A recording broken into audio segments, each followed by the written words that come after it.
Alright, so for molecule A, what I decided to do to help me draw the Newman projections is that at first I decided to figure out what all of the different stereoisomers of the compound were.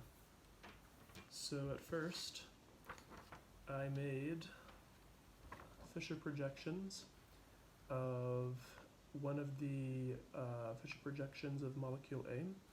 So here I have B, and then I mirror imaged it in order to get molecule C. So these are non-superimposable mirror images, they're enantiomers. And then for C, what I did is I switched to the BR and the H, and then I was able to make molecule D. And so these two are diastereomers because they're not mirror images, but they're different stereoisomers. And then I did a mirror image of D to get molecule E, and these are also enantiomers of each other. So what I did in order to do the Newman projection is that what I did first of all is I made a molecule of each of those different Fisher projections. So in this case, this is molecule B. This is the OH, and this is the bromine because it's blue. So this is in the same format as the Fisher projection is, with the different substituents that are eclipsed, and these bottom ones that are eclipsed too.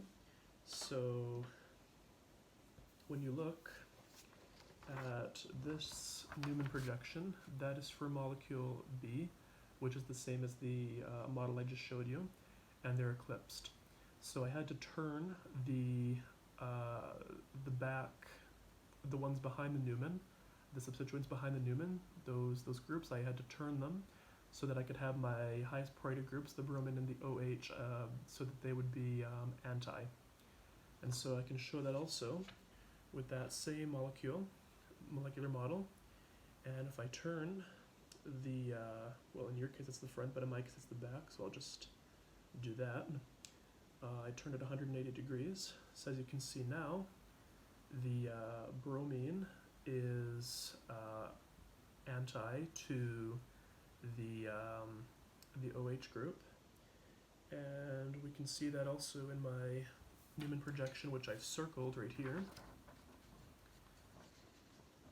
and that is the same as the one I just showed you with the model. So for molecule C, I did the same thing. It's the mirror image of B. So there's the bromine and there's the OH group.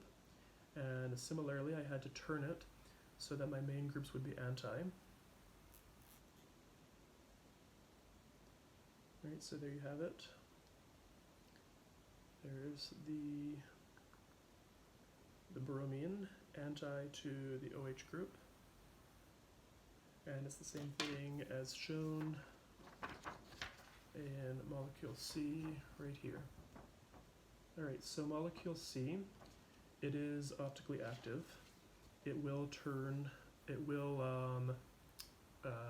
diverge, sorry, it won't diverge, but it will bend polarized light in such a way that it will be either dextrorotatory or levorotatory, sorry, can't pronounce this very well. But basically what that means is that it'll either bend the light clockwise or counterclockwise. Or sorry, no, you'd have to turn the analyzer clockwise or counterclockwise. And depending on if it's clockwise, that would be dextrorotatory, and if you turn it counterclockwise, that's levorotatory. Okay, and so moving on with molecule D, all that means is that I switched the bromine and the hydrogen substituents. So just give me 1 second here.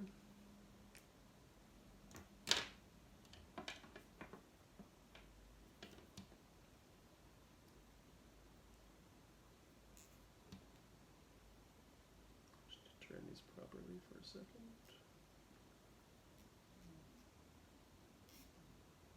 That's right.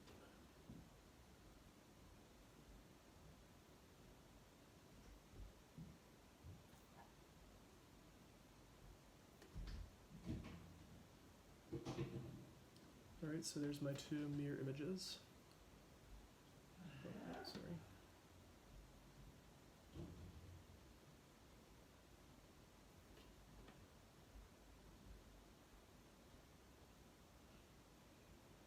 It's just taking me a minute to...